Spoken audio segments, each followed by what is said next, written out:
bulduk. Nasılsınız? Eyvallah, Allah razı olsun. Biz nasılsınız? Merhaba. Maşallah. Nasılsınız?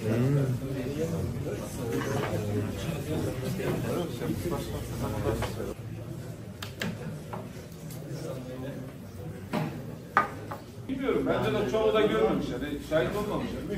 Biz hiç görmedik. Hatta milletvekillerin ismini cismini bile duymadık. O süreçte hemen arkadaşlara dedim, tekrardan programımızı yapalım. Hiç sizin gibi bir partiye de oy vermedim.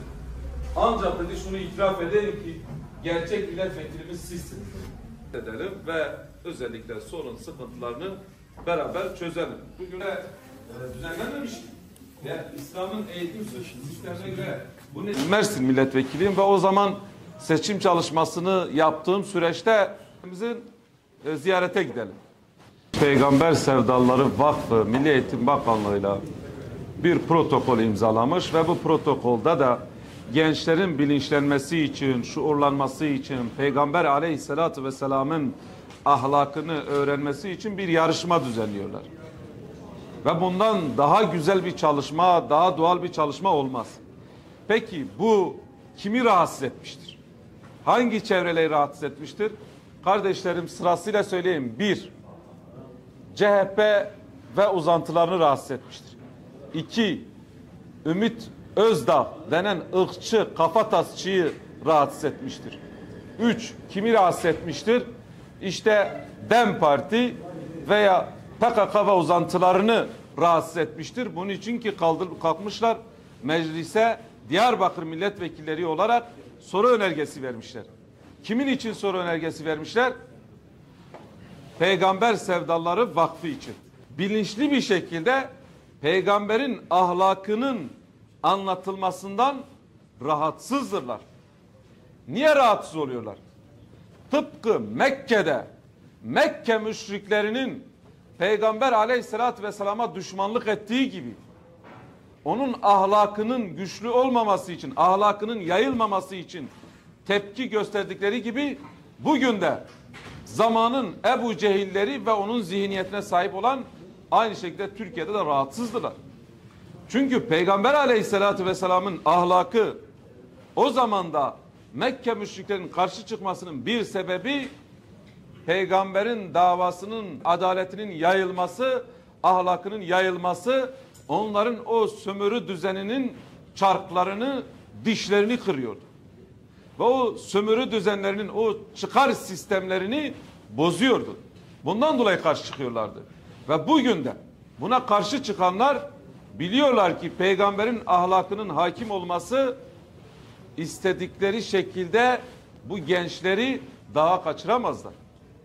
Ve peygamberin ahlakını öğrenen gençlik onların o Marksist ve Leninist düşüncelerine teslim olmayacak.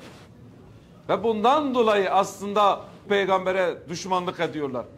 Bir de ideolojik akrabası olan, Kürtlerin katilleri olan Türk solunun da işte burada oy alması için kapı kapı dolaştılar. Bakın onlara sesleri yok. Onları övüyorlar. Onların zihniyeti için burada kapı kapı dolaşıp oy topluyorlar. Ama Peygamber Sevdalıları Vakfı Kürtlerden oluşuyor. Onlara ise her türlü düşmanlık ediyorlar.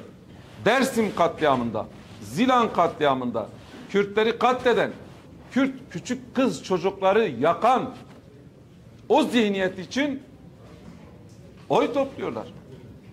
Bunların dertleri Kürtler değil. Bunların dertleri Kürtlerin bilinçlenmemesi için her türlü yol ve yöntemi deniyorlar kardeşlerim. Ve bu konuda onlar ne kadar rahatsız olurlarsa olsunlar, biz biliyoruz ki onların dertleri Peygamber Sevdaları Vakfı değil. Onların düşmanlığı peygamberin ta kendisidir. Onların düşmanlığı İslam'ın ta kendisidir. Onların düşmanlığı Kürtlerin değerleridir, Kürtlerin inançlarıdır. Buna düşmandırlar. Bir de diyorlar ki bu gençler sınava giriyorlar, soru önergesinde soruyorlar. Acaba gönüllüdürler mi yoksa zorla sınava koyuyorlar? Ya siz misiniz bize gönüllülükten bahsediyorsunuz? Siz kim oluyorsunuz da gönüllülükle ilgili kelime kuruyorsunuz? En son bu kavramı kullanacak olan bu zihniyettir. 7.000 gencimiz Sur içinde katledildi. Bunlara yönelik bir çıtları yok. PKK terör örgütünün liderinin bizzat itiraf ettiği, işte Beka Vadisi'nde 15.000 Kürt iç infazla katledilmiş. Bunlara yönelik çıtları yok. Dürümlü katliamında 16 kişi buhar oldu. Patlattılar, yok oldu. Bunlara yönelik söyledikleri tek bir şey yok. Aliler, Yasinler, Erenler, Neşe öğretmenler katlettiler. Bunlara yönelik hiçbir söylemleri yok. Hatta imamları, öğretmenleri dağa kaçırıp gözlerine naylon damlatarak katletmişler.